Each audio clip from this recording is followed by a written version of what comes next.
आपल्या शहरातील, जिल्ह्यातील आणि राज्यातील ताज्या बातम्या पाहण्यासाठी TV7 न्यूज चॅनल सबस्क्राइब करा आणि बेल आयकॉनवर क्लिक करा।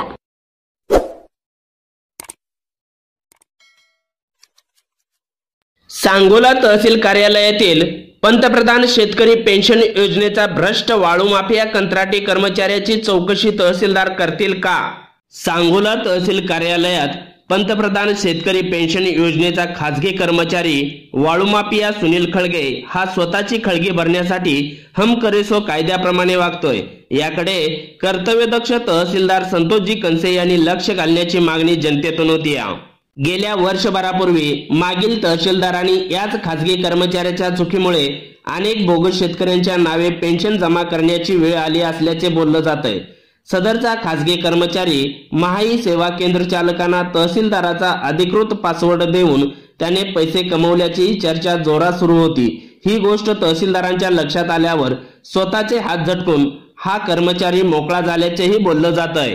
आता पुन्हा वाळू माफिया सुनील खळगे यांनी जे शेतकरी पैसे देतात त्यांचीच कामे करतोय, लँड सेडिंग दुरुस्तीच्या नावाखाली प्रत्येकाकडून पैसे घेत असल्याचेही बोललं जातंय।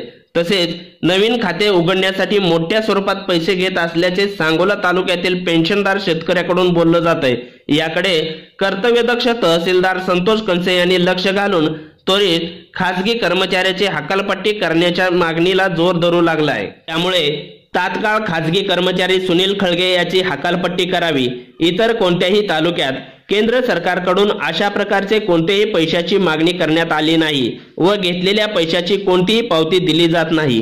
पात्र ठरलेल्या शेतकऱ्याकडून मी बँकेत पैसे भरतो म्हणून पैसे घेतो व तो परस्पर खर्च करणाऱ्या वाळू माफिया खासगी कर्मचाऱ्याचा तात्काळ बंदोबस्त करून त्याची हकालपट्टी कर्तव्यदक्ष तहसीलदार संतोषजी कंसे यांनी करावी, अन्यथा शेतकरीच त्याला धक्के मारून बाहेर काढणार असल्याचेही शेतकरी वर्गातून बोललं जात आहे। Shubham Aaiwale, TV7 news, Sangola.